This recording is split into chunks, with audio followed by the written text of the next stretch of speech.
Oh, hello. You caught me admiring my Eberly stock bag. I have a few of them, and the reason I admire it so much and I love using their gear is because it's amazing. One of the other reasons I love Eberly stock is they support military and law enforcement openly. And what I mean by that is there are other companies out there where they will make gear specifically for us, but we're more like a dirty little secret.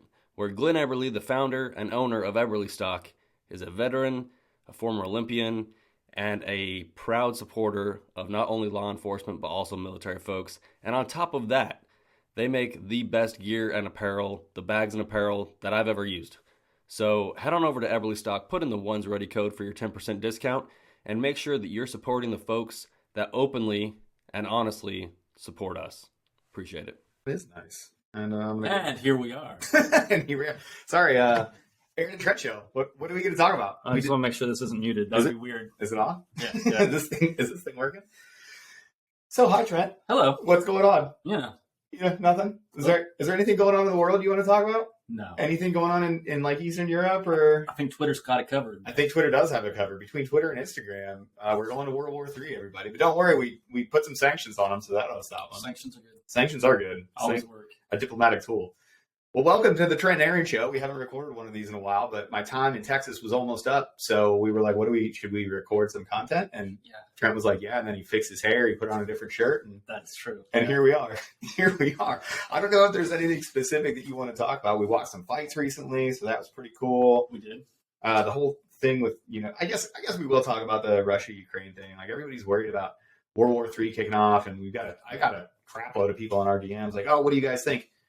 Guys, we've done this for 20 years. You read the DMs? I do read the DMs. I'm all up in the DMs. We've done this for 20 years, guys. Either we're going to go or we're not. We have the most combat experienced group of military-age males on the history of the planet. We did this in Afghanistan for 20 years. We've been talking about getting into near-peer conflicts for I don't know how long. How long has that been a buzzword? So I don't understand everybody's consternation with like, oh no, like the near-peer thing is here. Well, you've been telling us to get ready for it, and we've been getting ready for it, and now it happened. This is just sort of the job, right? Timeline was a little shorter, I think, than most of us anticipated. A little bit shorter. The only thing I do want to say, and I want to caution this, and I've said it to some people directly, so if you have to hear me repeat it, the people that are like, oh yeah, I wish I could just hurry up and get in so that we can go have this war. Like the most smartest philosophers on the history of the planet, like, have you ever heard that only the dead see the end of war? You should not be wishing for war, anybody. I get I think that quote was on the beginning of a really good war movie. It was. I saw one time. It was a really good war movie. The problem with wishing for war is that people die in wars. Like our friends die. You had it perfectly on the text message. You were like, all of these people that are wishing for this shooting war in Ukraine, boy, I can't wait to drink to some of our fallen bros because of this new conflict. Like, yeah, it's cynical by nature, and I get it, but it's because we spent our last 20 years. And we're older guys. Yeah, for sure. Like I remember having young folks in the pipeline being excited to go to war, and I remember what it's like to be that person. And at some point, I realized that I can't talk them out of that excitement. Like until, and the stories that we tell are generally pretty like positive or exciting, and you kind of gloss over the shit parts. Right. Yeah, but, for sure. Yeah. No idea. I think, are we too far here? Let's do this thing. Are we? Now it's even. Spread. Yeah, no, it was. Will you come over this way now? Because we got to get both on the screen, and it's just a whole. Am I not on the screen? Yeah, you're really not. You're like halfway on. It's okay. It's part of the magic. No one wants to see me. We put in a minimum amount of effort. We did zero prep for this little thing that we're doing right now, and we can't even get like centered on the screen. So if that doesn't say that the Aaron and Trent show, I'm not sure what does. This is our hallmark. It is our hallmark. Yeah, we should copyright it. The copyright will just say like crap podcast. Just really crap, digital production skills. Hey, are you looking for mediocre production skills and even less content? Welcome to the Aaron and Trent Show, everybody. Yeah. It's really good. That's what we do. I will say, like, I'll temper my previous comment about, wishing for war with, it's awesome that we have people that are so motivated to go do the job. Because that's what they really mean, right? They're like, I don't want to miss this thing. I want to get in. I want to serve. I want to be of service. I get it. I understand what they mean, but I think it's beholden. It's imperative of us. Like we have to do a job of doing that. I remember distinctly a team leader of mine, as we were out shooting on a shooting course, somebody mentioned, getting into firefights and, get like, hey, pretty soon, because we were all young. I don't think any of us had even deployed at this time at the STS. And, somebody said something to the effect of, well, I can't wait to do this for real. And the team leader, no kidding, stopped all training. And he was like, hey, man, I've been in a bunch of firefights. There's nowhere I want to be less than that. People die that shouldn't die. And it is a terrifying thing. And this guy, we lionized him because we're like very combat experienced. And he was a hitter. And he was one of those dudes that you're like, I want to be able to prove myself like you did. And he put the brakes on it. He was like, whoa, my guy. Yeah, but it still is a little unfair for us to be like trying to like damper it, or put the brakes on it, whatever you want to say. Vocabulary. Because, that's what we wanted to do. We wanted to prove ourselves. Like, once you have the experiences and you're looking back and you're trying to tell the young folks, like, hey, it's actually like the consequences are final and awful and all this other stuff. But I still get to go look in my mirror and know that, like, I've been through these experiences and I performed well or didn't perform in certain situations. And I have a better idea of who I am. And so it's hard to look at them and say, no, you shouldn't look forward to that experience. But there's definitely a balance to that experience. You know what I mean? Yeah, I don't disagree. And again, I think it's more net good. It's more net good than it is clearing your throat on a podcast. That's a radio thing also. Really good. I think it's more net good than it is net bad. Like, I think, the motivation to be there and the wanting to prove yourself, we talk about the young generation a lot, and these darn kids and these darn Gen Z kids. I see a lot of I think that's probably why I react to it, because I see a lot of myself in there, and I see a lot of but that's good. That's a good thing. Well, it's not good to see me, but I mean, like, maybe a good operator or a PJ that's the traits that we're looking for are good, not necessarily the traits that I possess, which again, I've said this a million times. I'm glad that I don't have to go through A&S because I wouldn't get picked up. I'm glad that I don't have to go through the new model because I'm not physically fit enough to make it. And then they would take one look at my psychological profile and they'd be like, get out of here. Yeah. Well, when we were talking to Trey the other day, spoiler alert, Trey free. In case we drop this randomly before the second Trey free podcast. I'm 100% dropping this randomly. If we could drop it tonight on the YouTube, we will. We might just get it out there, keep it fresh. Why Peaches puts up with us is beyond me. I have no idea. He was actually texting right before we got on when I was like, hey, we're going to record some content. He was like, easy guys, easy guys. Okay, cool. Well, just, make sure you send it to me first. Aaron actually had orders to San Antonio and Peaches canceled them because he didn't want this to be a regular thing. This is not good for anybody. I do want to transition, by the way. I do want to transition something that we've been talking about. Maybe now this is the time. Okay. The A&S, the real talk from Aaron and Trent about A&S. We're going to start with this. Hey, are these new candidates? Are they way too entitled? No, they're just candidates. They are just candidates. They're just students. And you know what? Candidates out there that end up listening to this, do you know why old guys say that? Because a lot of people do. In our career field, the guys that we see, they say, and I will quote, we never had a prep course. We never had these beds. We never had float tanks. We never had all this fitness equipment. We never had strength and conditioning coaches. We never had. These kids are so entitled. And it's been a thing since we started building this enterprise from the ground up. I think that's a thing in all of history. I think it is a thing in all of history. Anytime there's improvement. The old team always hates the young team, right? There's two things that we hate in this community. It's the status quo and change, right? Oh, yeah. So, and as soon as you change something, we get mad. But if it stayed the same, we'd also just get super upset. But hey, candidates and people getting into the pipeline, do you know why they say that? They say that because you complain about what uniform you have to wear to work. Oh no, the cadre made me wear my blues. So your boss told you had to wear a different outfit to work, and this made, like, how many memes were made about that? Fair number. How many entire, some of them were very funny. Some of them were very funny. Just saying. I appreciate the art. But do you want to be hard? Do you want to be, dropping, so to speak? Do you want to drop warheads on foreheads? Do you want to shoot bad people and save good people? Do you want to get that recon needed, whatever? This is what you tell people out on the town for your entire pipeline. It's like, oh, I'm going to do this hard thing. And then your boss says, wear different clothes to work this week. And it just completely wrecks the entire cone network. Okay. I'm thinking about this in real time. Okay. Because I think last week I was with you. Yes, I think we talked about it, and I was like, yes. We didn't have social media. We did not, but we bitched a lot. We complained about everything. We just didn't know how to make memes and get them out there. Right. So we're like, well, I would never put something like that out on the internet. Yeah, okay. Okay. Right. Yeah. I guess we'd have to go back. Sure. We'll have to go back and see that. Well, cartoons were our only outlet. Like we were making memes before making memes was cool. Like you have to have a cartoon. There are no cartoons about having to wear blues. No cartoons. In the history of cartoons. I'm sure there are now. There's a whole book at Kirtland where you can look, and people were complaining about this in Vietnam too. So maybe I'll extend some grace to these young men and women complaining about their blues and their room inspections. But really, does that matter? Does it matter that much?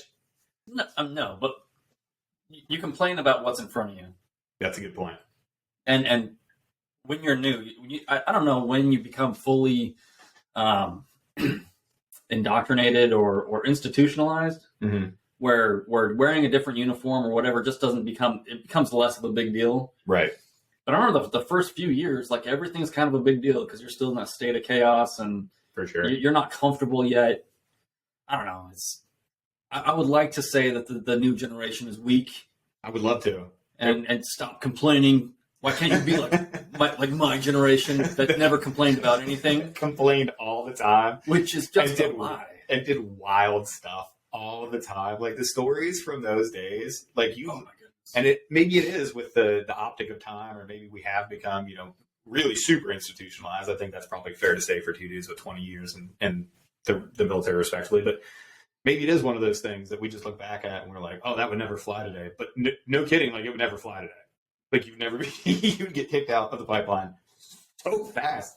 And it was just like accepted. It was just wild stuff. Like entire teams of dudes going out in San Antonio and getting into like raging fist fights in downtown San Antonio.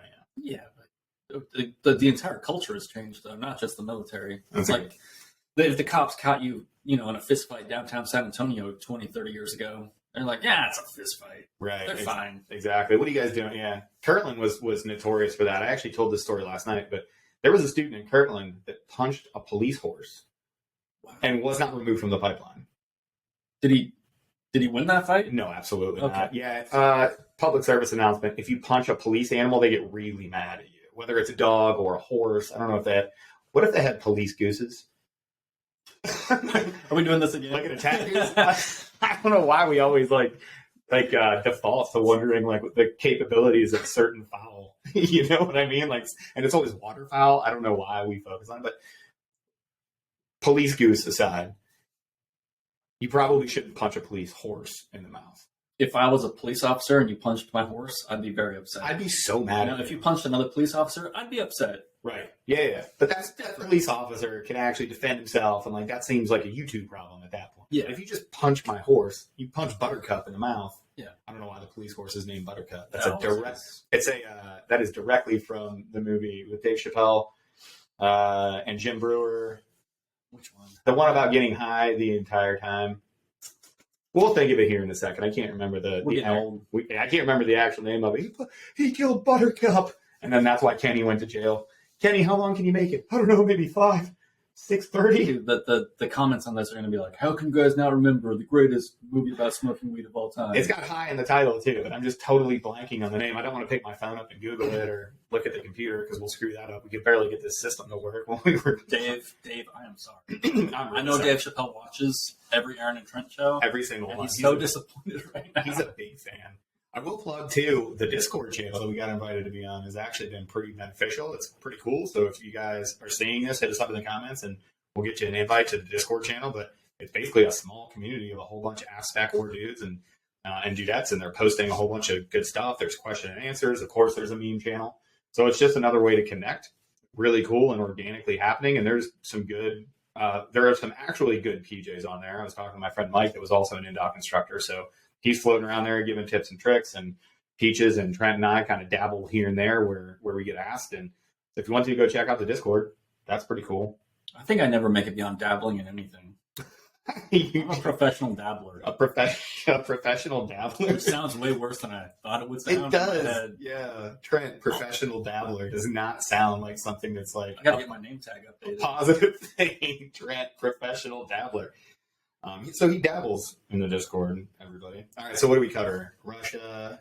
Yep, solve that problem. Solve that problem. So we're good. We covered, are the students entitled? Yeah. Okay, cool. And I'll put this out as a public service announcement to all of my instructor friends and people that are down at Lackland.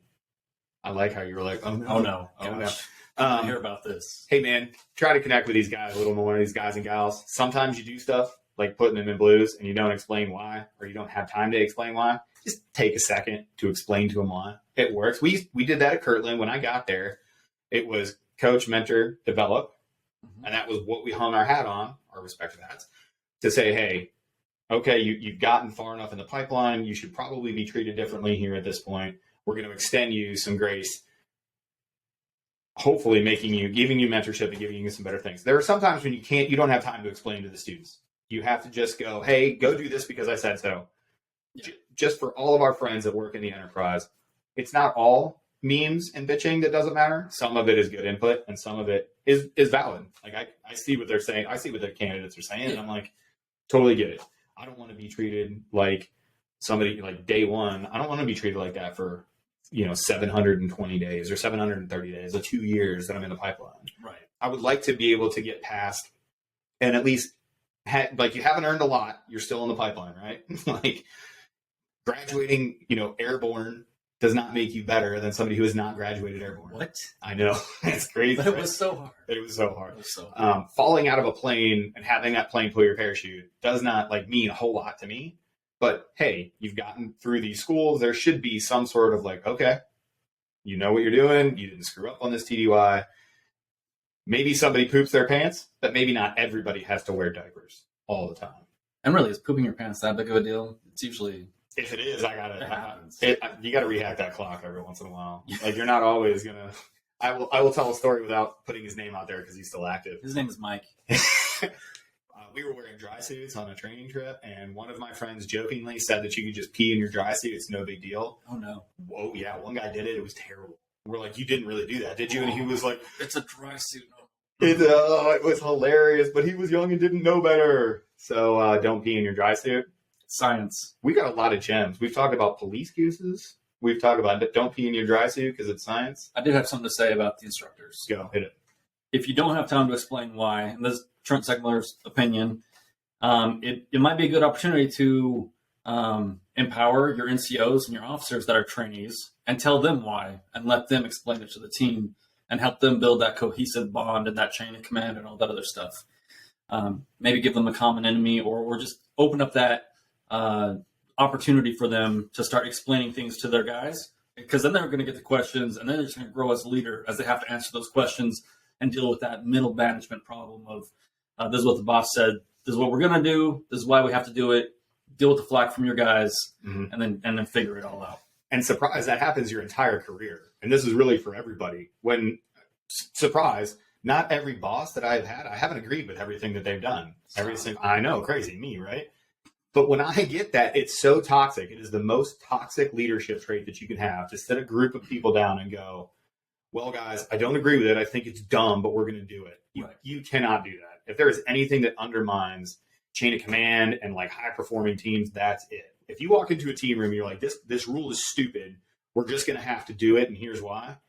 The easiest one for me is the mask mandates when they were for real. And everybody at work, in every area, was like, hey, if you're not in there and even if you're alone in your office with the door closed, you're supposed to have your mask on. For multiple reasons, I find that to be highly stupid, right? Me as a person. However, what does it do to, the undermining of authority for me to say that? It can't just be hey, it's dumb, but we're going to do it.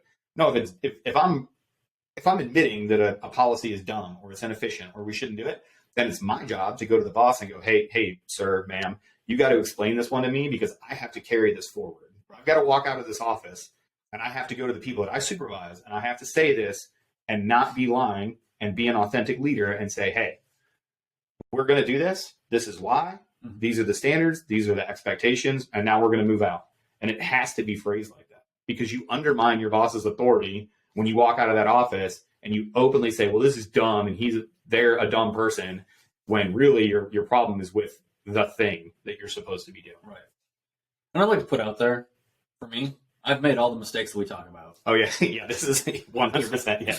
You know, like my Instagram page and One's Ready is like a never-ending thought experiment and trying to get good ideas out there and really just highlight all the horrific mistakes I've made in my career. Every single one of them. And like, it's so funny. Even after 2 years, I haven't gotten to the end of my mistakes yet. Every time we have a piece of advice like this, I'm quoting the people that were counseling me. Okay, like these lessons are not like Aaron Love originals. These lessons are from the person that was telling me that I really screwed this one up and how I have to go forward with it. That's usually where this advice comes from. Yeah. So I think sometimes, like, I don't know, based on some of the messages we get and things like that, I never want to give the impression that we're somehow perfect. And I know I've talked about it before, but I like to bring it up every once in a while, that I'm more like a cautionary tale as opposed to someone you should idolize. Right. You know what I mean? Absolutely. Like, I have done things in the least, like, I love efficiency, right? And I love doing things in the most efficient manner. I have gone about my career and sometimes my personal life in the least efficient manner possible. I have had to relearn lessons. Every once in a while, a lesson will be reinforced to me. And no kidding, I will look at myself and I will go, I can't believe I haven't learned this lesson. Just look at my social media. There have been times where I'm just like, I cannot believe I have to deal with this stray voltage and these things that I shouldn't have to deal with again because I should have learned my lesson last time. And I just didn't. Yeah. But it's getting better. As we all know, we're chaotic individuals. But I think also is not every tool you have in your toolbox works for everything. And that goes with your psychological tools, your physical tools, and all that other stuff. And I don't know, I've been running into this lately in my life, is a lot of the tools that I used on team to keep myself in line and do all these other things. You know, a hammer's not right for every situation. Right. And I don't know, like, so if you don't have that continuous feedback with yourself or that growth mindset, I know it's cliche, I know it's stupid, or that learning mindset, then if you only get so many tools in your toolbox and you stop, like, that's it, you know, and they're not going to work for everything because you are never a static person. Even if you want to be a static person, you're moving in a direction no matter what you want to do. For sure. And it's a great quote about tools and toolboxes and stuff, that if all you have is a hammer, then every problem looks like a nail. Yep. And you only have one way to fix it. You have to be better than that. Yep. And it starts at the lowest. That's a part of followership. I've talked about this a couple times, and my favorite question to ask is, what's the difference between a good leadership trait and a good followership trait? And it's sort of a tricky little question because they're the same. They're the exact same. If you know how to be a really good leader seeks feedback. They're open and authentic. They adhere to the standards, customs, courtesies, societal norms, blah, blah, blah, blah, blah. All these things that we're supposed to do, you know, they lead from the front, right? Yep. Well, if you're a good follower, you're doing all those things. You're seeking feedback, but it's from your higher chain of command. Right. For even the lowest level team member out there, and this is something I screwed up early in my career. If you just do what you're supposed to, right? Like, if you show up to work, you work hard, you achieve what you're supposed to achieve, the mentorship, like the feedback from higher, you have to seek it out. Oh yeah. You have to go. If you're a fire and forget sort of person where somebody tells you one time, I'd like this done, and you just go, they're like, oh, cool. I've got so many other people that need my direct input that this one isn't a problem, right? But that means that I'm not seeking mentorship. That means I'm not growing enough. Chief Master Sergeant Bean, Robbie Bean, retired now. He's actually the PJ that saved former Chief of Staff General Goldfein. He was my chief when I showed up to Kirtland, and the first thing that he did was set me down after about 3 months and say, hey, here's where I want you to go. Here's where I think you're lacking. Here's where I think you're good. Here's where you need to improve. And I was shocked because it was really the first time that one of my senior leaders had taken me aside, and to no fault of my other senior leaders, like, it had happened here and there, but he really formalized feedback for me and took on a role of being my mentor. And I was a senior tech sergeant, about to be a master sergeant at that time, but it was nice. I valued that a lot. And he would come to me and he, Chief Master Sergeant Rubio, who's the commandant of the schoolhouse right now, great personal friend of mine, he did the same thing. He took upon himself to say, hey, I think you really screwed this interaction up. Like, let's make your communication better. Or do you realize how this came off?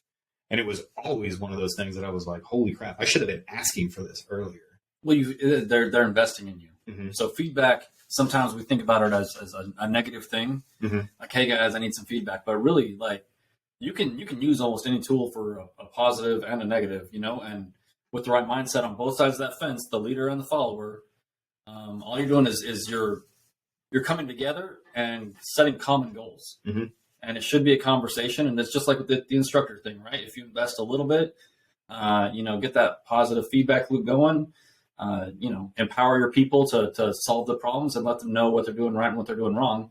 It just becomes that symbiotic relationship moving towards a common goal. Yeah, and Peaches is like that with me now, and I'm thankful for his leadership on both a personal and a professional level, just to throw his name out there. But he does the same thing with me, and we've been on the same text messages where he's like, Aaron, why? I love it when it starts off with that, when Peaches sends voice messages a lot because he doesn't like to type, but I can always hear he just goes, Aaron, and I just know it's coming. I'm just like, oh, this is going to be tough to take. Oh, I can hear it when I send out the good idea fairy messages. I love it. Because I have ideas and I have to get them out. And so, unfortunately, Aaron and Jared are the ones that are the recipients of all my stupid ideas. And, I can hear Jared just being like, dude, stop it. Stop it. Listen, it might be a good idea. It's not right for right now. I don't know what it is that you want to do here, but yeah. I'm being selfish because I just have to get it out of my head. So let's talk about this, because as I'm kind of like thinking through this, have you ever had feedback that was given to you? And I'm thinking about, like, usually negative feedback is the category that I want to talk about. Have you ever had a time where you walked out of there and you're like, that's just not right. I don't believe it. That's not true. Yep. Okay. Did you find out that was in fact not true? Like, because what I want to explore here is that, like, people internalize every piece of feedback that you get, every piece of input that you get. You don't necessarily need to internalize. It comes, knowing yourself. You never want to be resistant to feedback or come off as narcissistic or, one of those things where you're just like, no, I'm not going to listen to that because that's just not true. But there are times in my life where somebody has come and been like, hey, this, and this. And I go, after some self-reflection, I'm like, that was bad feedback. That was just not true. Yeah, well, I think the first place I went to was the last time I got chewed out. He's been chewed out a couple of times, so he qualified it by last time. Yeah. Pretty recently. Anyway, go on with your story. But, like that was, I have a hard time taking people seriously if they're emotional. Oh, yeah. 100%. So I think that feedback was bad. But when I think back to team a long time ago and getting some of the feedback, I don't know. I was doing a pretty good job. Mm-hmm. The guys below me on team thought I was doing a pretty good job. They were very open with their feedback with me. Mm-hmm. And, there's a give and take on some of those things. Obviously, you have to have that. I try to have an open mindset. Like, if this guy is telling me some things, like, okay, I'll take that. Yeah, right. You're right. Yeah. And I could always be more professional and be good at Air Forcey things because I struggle at times. Right. But some of the stuff, like, you shouldn't, lead this way, or you shouldn't let your guys go if they've been jobbing it for a month and mm-hmm. straight. It's like, why'd you let you guys go at 2:00? It's like, yeah, this is not. I don't care what you say at this moment. Right. Yeah. Because those are my guys. Yeah. And if you need them, let me know. Right.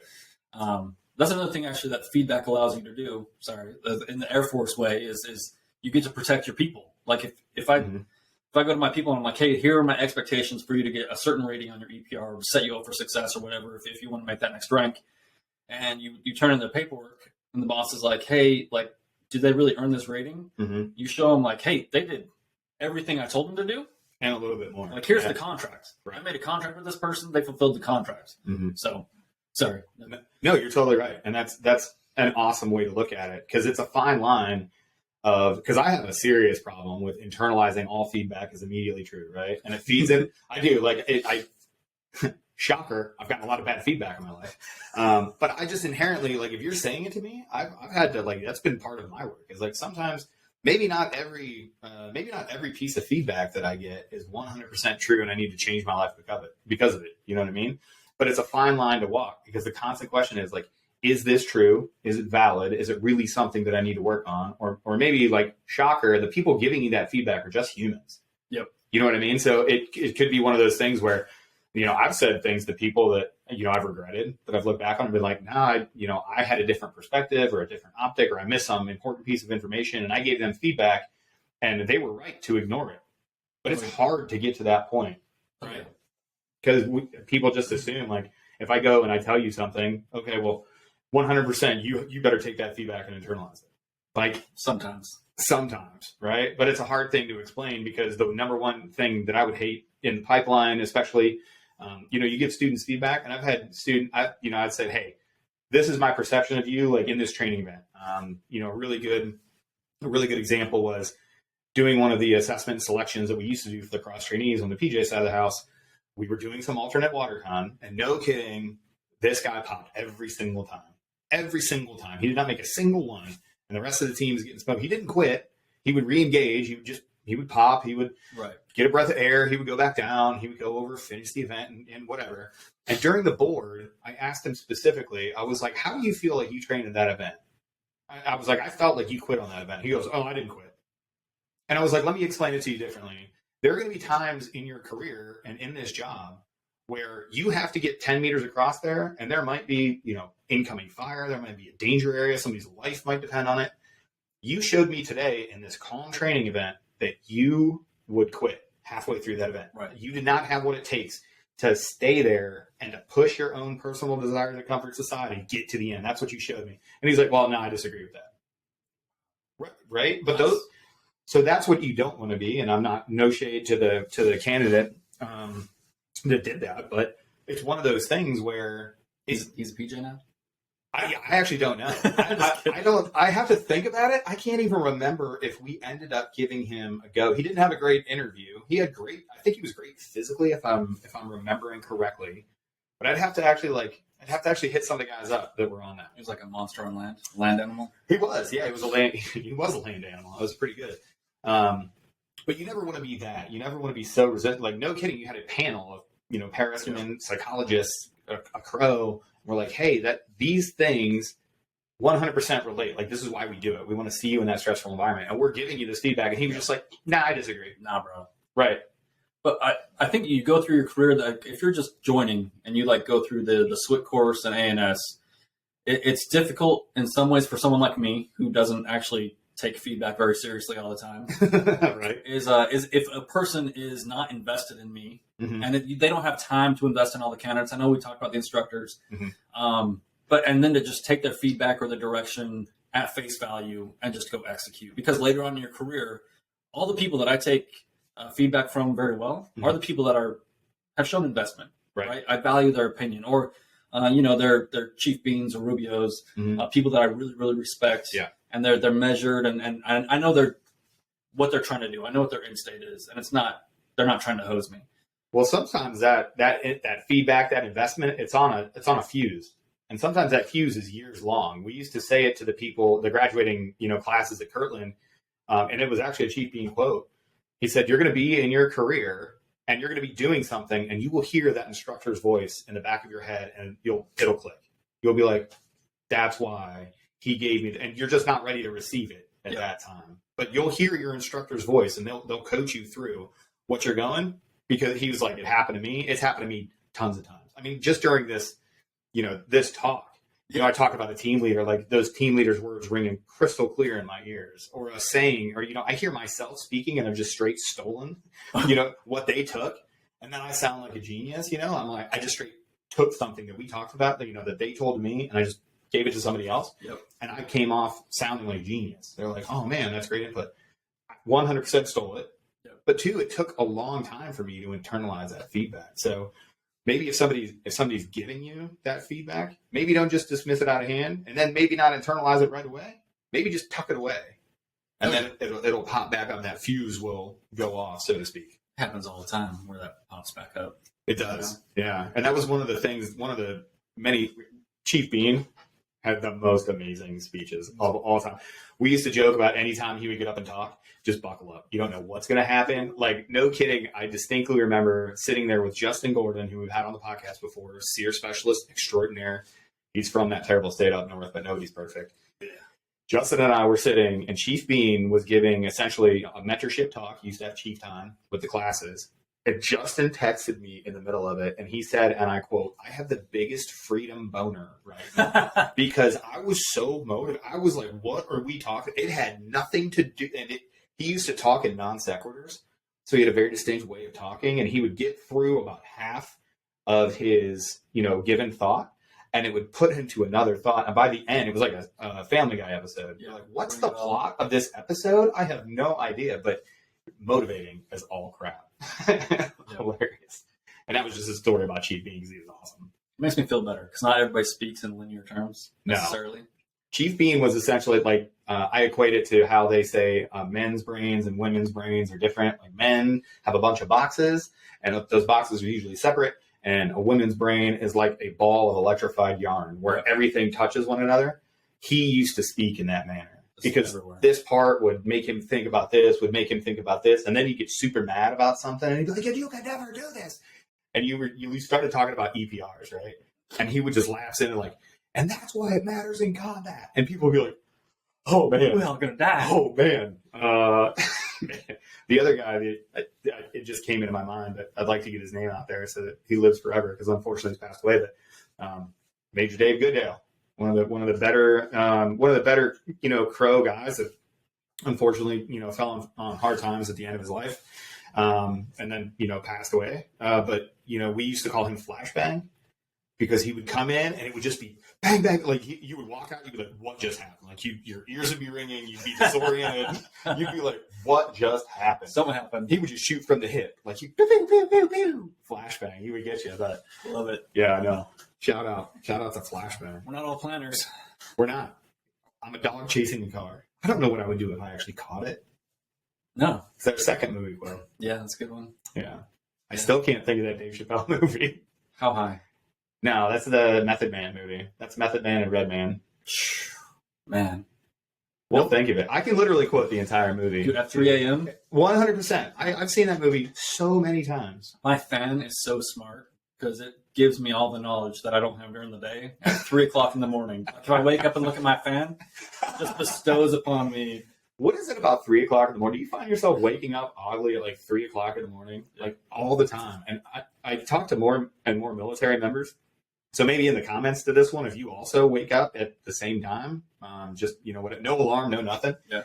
But military members, a lot. Like when you say that in a room of military people, like, hey, does anybody wake up at 3 a.m.? Half the people in the room, 75% of the people in the room are like, oh, I totally do. That's weird. And you're like, yeah, it is weird. Yeah. It's just an odd thing that I don't know if it has anything to do People with. like, are you having like war dreams? I'm like, no. 1996. One time I said something on the bus. Yep. I will literally just wake up and then I'll immediately get into like a deep thought. And I'll be like, why am I doing this? So I actually said this to a waitress the other night. So she came. She came to the table and she's about to, and she's like, hey, have a good meal. And just in my head for a second, I was like, don't say it, don't say it, don't say it. You too. And then immediately, she was like, thanks. She was so nice about it. And I was like, I'm so glad that I get to think about this for the rest of my life now. She's like, oh my God, I know. I felt so bad for you. She mirrored the cringe that I had for myself as I told the waitress to also have a good meal. Which was like, oh no. Oh no, boo-boo. What is you doing, baby? Hey, darling. Hey, oh, bless your heart. It was terrible. I knew it was bad too. And as soon as I experienced this a lot, but you say something and you're like, I wish I could just hit it back. I wish speaking had an undo function. Oh yeah. Just for a second, just be like, whoop, undo. Well, that's the most terrifying part about having a podcast is we'll finish. Oh, yeah. And Jared's like, that was a good one. And I'm like, I can't believe that that's going out there. I can't believe that that's going out there. But now... I won't put that on the internet, guys. Yeah. I'm an idiot. Here's the internet. It helps and it hurts. What else do you want to talk about? I don't know. I felt a little down about myself. I do. Well, I gotta be honest with you. You feel great. I'll post some pictures and stuff. I'll see what I can, but I don't know if anybody knows, but part of this TDY is I get to go hang out with the SEALs and do some mountaineering. So that's where I'm actually going tomorrow in Kodiak, Alaska. And then I'm going down to Hermit Field. So anybody in the Panhandle here in the next couple weeks, you guys will be able to see. You know some folks in that area? I do know Panhandle? a couple of people. There's a few. There's a few in the Panhandle. It's so busy there now. It is. It's nuts. It's extremely busy. Whoever let the secret out on okay, I understand that Destin Sure. was lost a long time ago. Destin was complete. Yeah, that place is always, but like Navarre. Yeah, who let Navarre out of the bag? People are living even west. So like it used to be like kind of like Navarre, Destin east, like towards now like Gulf Breeze, Pensacola, Navarre. They're all merging, and that's what it's like in San Antonio too. Like the San Antonio, Austin areas are just getting closer. And it used to be Bernie was out in the middle of nowhere. It was like the one Buc-ee's you would hit leaving the city going north to Austin. Yep. You'd hit that one Buc-ee's. Shout out Buc-ee's, best gas station on the face of the planet. You'd hit that one Buc-ee's, but that was it. and then you would go all the way. It's like city all the way. The whole way. I was shocked. I went up to Austin for the Super Bowl party. That I was a plus one. It didn't matter. But on the way up there, I was just shocked. I hadn't been there for a long time, and I was like, holy cow, that's pretty crazy. Yeah, I don't take 35. Anyway, Texas problems. Texas, yeah. Hashtag Texas. Everybody's moving to Texas because it's pretty amazing.